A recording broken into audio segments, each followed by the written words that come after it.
Mateo capítulo 1, versículos 1 al 10. Continuamos hoy, amigo oyente, nuestro estudio en el libro de Mateo en el Nuevo Testamento, y vamos a comenzar con el capítulo 1, porque solamente pisamos el umbral de este Evangelio en el programa anterior, y todo lo que hicimos fue presentar una introducción. Ahora confiamos comenzar con este capítulo hoy, y si tiene usted su Biblia abierta en esta porción de la Palabra de Dios, comenzaremos en unos instantes. Pero antes quisiéramos decir de nuevo unas palabras preliminares relativas a este Evangelio de Mateo. Debemos decir que este Evangelio se parece mucho al libro de Génesis. Como hemos dicho, hay dos libros claves de la Biblia, y usted necesita leerlos y meditar en ellos. Estos son dos libros con los cuales debemos estar muy familiarizados. Creemos que es importante meditar cuidadosamente al leer estos libros. Este pensamiento es presentado por un profesor de un seminario, quien acostumbraba a decir a sus estudiantes que en lugar de contar ovejas cuando no les era posible conciliar el sueño, lo que tenían que hacer era leer y meditar en el libro de Génesis, y luego leer y meditar en el libro de Mateo, capítulo por capítulo. Por ejemplo, ¿de qué trata el capítulo 1? ¿De qué trata el capítulo 2? Cualquiera de ellos, ya sea Génesis o Mateo. Hay aquellos que dicen que no cuentan ovejas, sino que hablan con el pastor de las ovejas. Bien, la forma mejor de hablar con el pastor es avanzar a través de estos dos libros, ya que eso nos ayudará a conocerlo mejor y de paso a acercarnos a él. En realidad, lo más importante es que Él nos hable, en lugar de nosotros hablarle a Él, pues no creemos que tengamos mucho que decirle a Él. En cambio, Él sí tiene mucho que decirnos. Así que probablemente debiéramos hacerlo de esa manera, y le sugerimos que lo haga así. Hay aquí en este Evangelio un movimiento que si usted se lo pierde, casi lo pierde todo. Ahora, al entrar de lleno en este capítulo 1 del Evangelio según San Mateo, notemos que su tema es la genealogía de Jesucristo y la historia del nacimiento virginal de Jesús.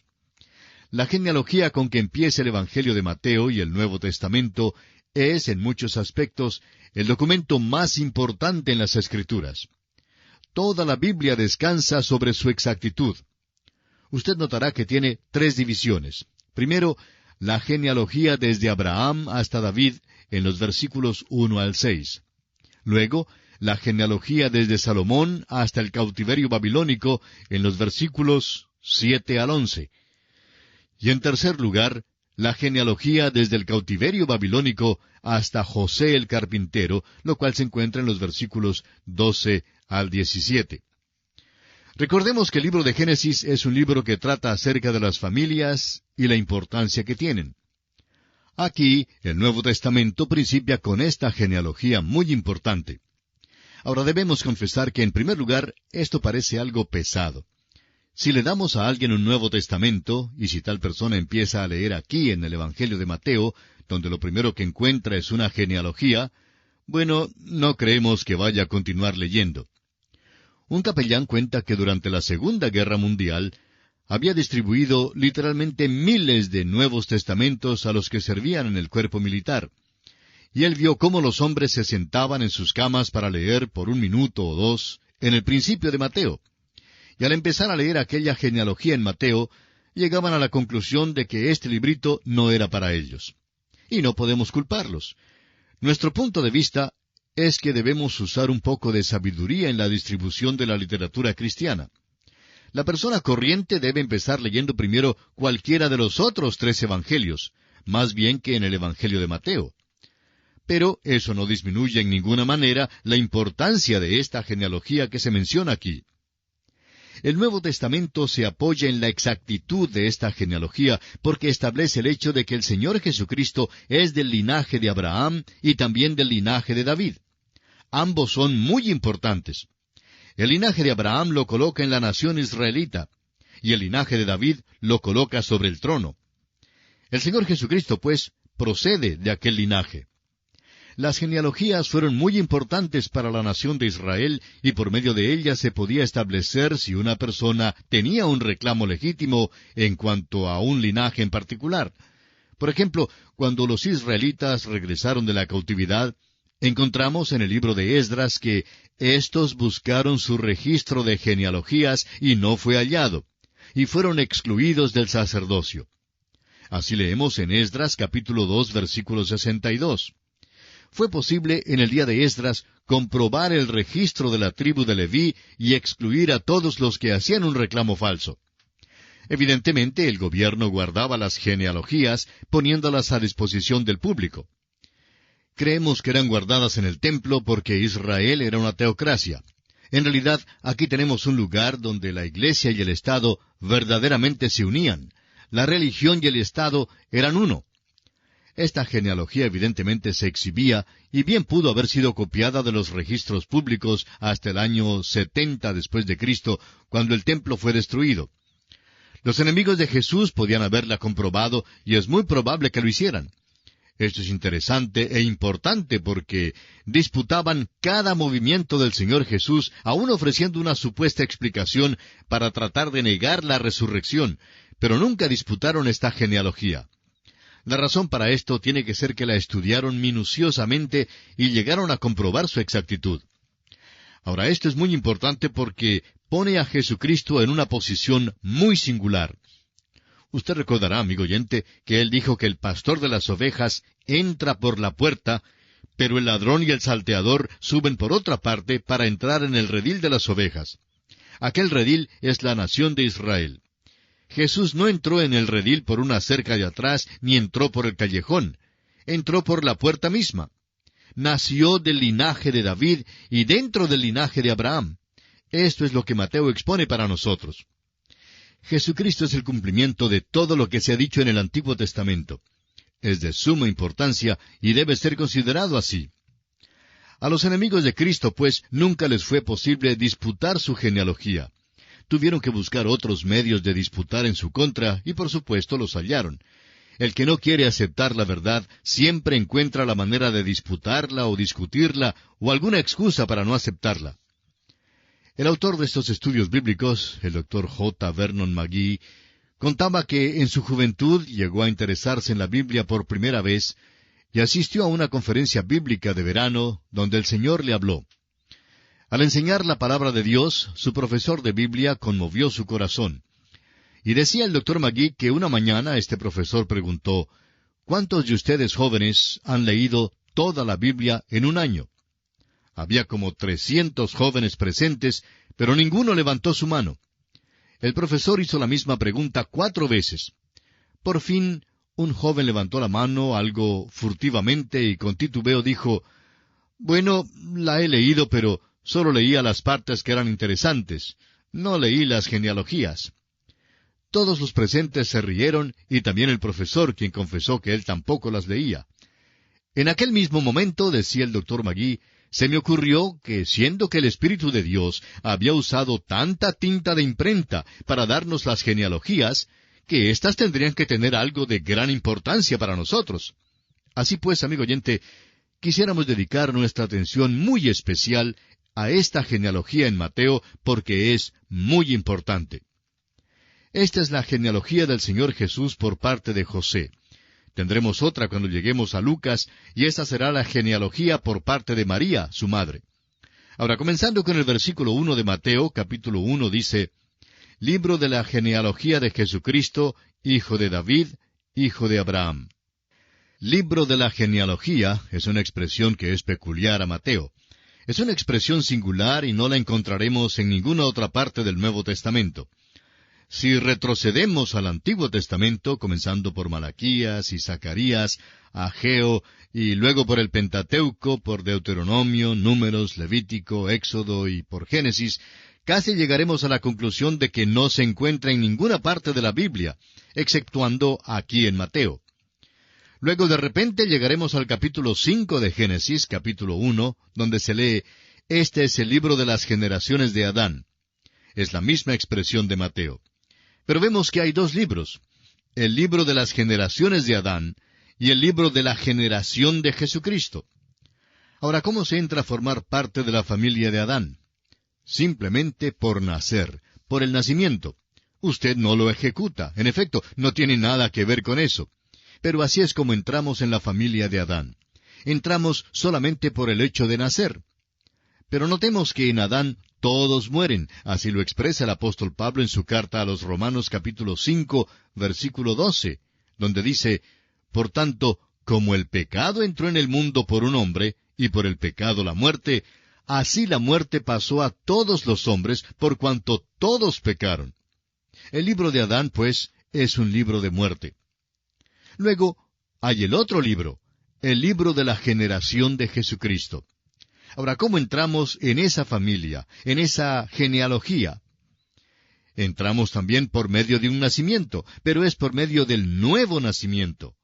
El Señor Jesús dice en el Evangelio según San Juan, capítulo 3, versículo 3, que es necesario nacer de nuevo para ver el reino de Dios. El nuevo nacimiento nos coloca en el libro de la vida del Cordero y somos inscritos allí al confiar en Cristo Jesús como nuestro Salvador personal. Es el apóstol Pablo, una vez más, quien en su primera carta a los Corintios, capítulo 15, versículo 22, nos dice, en Cristo todos serán vivificados. Todos estamos en el primer libro, el libro de la generación de Adán. Amigo oyente, esperamos que hoy, en este día, usted y yo, y todos, estemos también registrados en el libro de la vida del Cordero. Mateo dice que Jesucristo es hijo de David, hijo de Abraham. ¿No sabía Mateo que Abraham vino antes de David? Claro que lo sabía porque lo aclara en el resto de la genealogía. Entonces, ¿por qué lo puso así?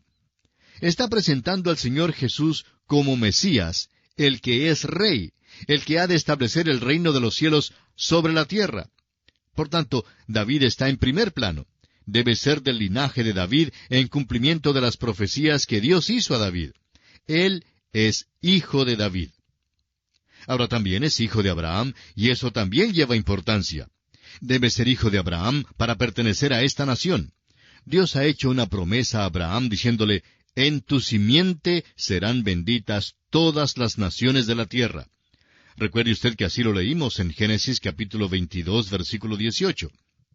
Ahora el apóstol Pablo dice en su carta a los Gálatas, capítulo 3, versículo 16, lo siguiente. Ahora bien, a Abraham fueron hechas las promesas y a su simiente. No dice, y a las simientes, como si hablase de muchos, sino como de uno, y a tu simiente, la cual es Cristo. Es hijo de Abraham. Leamos ahora los versículos 2 hasta el 6 de este capítulo 1 de Mateo. Abraham engendró a Isaac, Isaac a Jacob, y Jacob a Judá y a sus hermanos. Judá engendró de Tamar a Fares y a Sara, Fares a Esrom, y Esrom a Aram. Aram engendró a Aminadab a Naasón, y Naasón a Salmón. Salmón engendró de Rahab a Booz. Booz engendró de Ruth a Obed, y Obed a Isaí. Isaí engendró al rey David, y el rey David engendró a Salomón, de la que fue mujer de Urías. Ahora, ¿cuántos de nosotros pensamos que fuera interesante esta lectura? Pues quizá muy pocos. Dejamos de leer allí, pero note usted que en esta sección hay 4 nombres que sobresalen como si fueran avisos luminosos. 3 de estos nombres son nombres de gentiles. Los gentiles simplemente no aparecían en esta genealogía, y sin embargo, aquí hay 3. Hay gentiles en el linaje de David. Y en esta genealogía usted encontrará también 4 nombres de mujeres. Las mujeres simplemente no valían en aquellos días y por costumbre no aparecían en las genealogías. Los tiempos han cambiado y la posición relativa de la mujer ha cambiado, pero todavía tenemos algo sobrante de aquellos días. ¿Qué apellido toma una pareja cuando se casa? Toma el apellido del hombre. Es el apellido de él el que lleva, no el de la mujer. Sin embargo, en ciertos países una pareja puede adoptar el apellido de la mujer si lo desea. Y hace algunos años una pareja hizo precisamente eso. Puede hacerse legalmente, pero todavía es la genealogía del hombre la que se toma en cuenta y no la de la mujer. Sin embargo, estas 4 mujeres aquí aparecieron en la genealogía de Jesucristo. Tamar es la primera y se menciona en el versículo 3. Su historia se encuentra en Génesis capítulo 38. Este capítulo es uno de los peores en toda la Biblia, si se me permite la expresión. Tamar apareció en la genealogía porque fue pecadora. Ahora, Rahab Es la próxima y es mencionada en el versículo 5 de Mateo capítulo 1. No es una persona muy buena en la historia que aparece en Josué capítulo 2. Pero llegó a ser una mujer maravillosa después que llegó a un conocimiento del Dios vivo y verdadero. El escritor a los Hebreos en el capítulo 11, versículo 31 nos dice, «Por la fe Rahab la ramera no pereció juntamente con los desobedientes, habiendo recibido a los espías en paz». Apareció en la genealogía de Cristo por la sencilla razón de que creyó. Tuvo fe. Y note usted la progresión aquí. Venga como pecador y luego tienda la mano de fe. Ruth es la próxima mujer que es mencionada en el versículo 5 de Mateo capítulo 1. Es una persona amable y no encontraremos nada malo en ella. Pero ahora la ley la había excluido. Más adelante también la ley habría de excluir a otras dos, pero no había la ley en sus días. En el tiempo de Ruth hubo la ley que la excluyó porque esta ley decía, «No entrará amonita ni moabita en la congregación de Jehová». Así leemos en Deuteronomio capítulo 23, versículo 3. La ley la excluyó, pero hubo un hombre llamado Booz que llegó a su campo un día y la vio. Fue lo que pudiéramos decir amor a primera vista. Este hombre Booz la amó y le extendió la gracia al traerla a ella, una gentil, a la congregación de Israel. Ella preguntó, «¿Por qué he hallado gracia en tus ojos?» Y usted y yo podemos hacer la misma pregunta hoy en día. De nuevo, amigo oyente, tomemos nota de la progresión. Venimos primero como pecadores y luego tendemos la mano de fe, y Él, por su maravillosa gracia, nos salva. Ahora, a Betsabé no se la menciona por nombre aquí en el capítulo 1 de San Mateo, pero es llamada la que fue mujer de Urías, en el versículo 6. Su nombre no se menciona aquí porque su adulterio con David no fue un pecado del cual ella era culpable. Fue el pecado de David, y David fue quien realmente tuvo que pagarlo, y lo pagó. Ella apareció en la genealogía de Cristo porque Dios no abandona a ninguno de los suyos que cae en pecado. Es posible que una oveja salga del redil y llegue a perderse, pero tenemos a un pastor que busca a esa oveja y siempre la trae de nuevo al redil. Trajo de nuevo a David. De modo que aquí mismo en esta genealogía tenemos la historia de la salvación. Ahora bien, hay otras cosas interesantes en cuanto a esta genealogía. Si se compara esta genealogía con la que se encuentra en el libro primero de Crónicas, capítulo 3, notaremos que en el versículo 8 de Mateo, los nombres de Ocosías, Joás y Amasías se omiten. Esto demuestra que las genealogías se citan para darnos un vistazo de cierta línea de descendientes y que no es necesario que cada individuo sea nombrado en cada genealogía en la Biblia. Creemos que debemos recordar esto en las genealogías que aparecen en Génesis antes del diluvio. No son necesariamente genealogías completas, pero están allí para trazar ciertos linajes. Nosotros creemos que el hombre ha estado en esta tierra por muchísimos años más que la fecha que aparece en los márgenes de muchas ediciones de la Biblia. Recordemos que estas fechas son dadas por el historiador Ussher y no son parte íntegra de la Biblia misma. Y aquí, amigo oyente, tenemos que detenernos por esta oportunidad. Continuaremos, Dios mediante, en nuestro próximo programa. Mientras tanto, le sugerimos leer todo el primer capítulo del Evangelio de San Mateo para estar informado de su contenido y estar así mejor preparado para nuestro próximo estudio. Será entonces hasta nuestro próximo programa.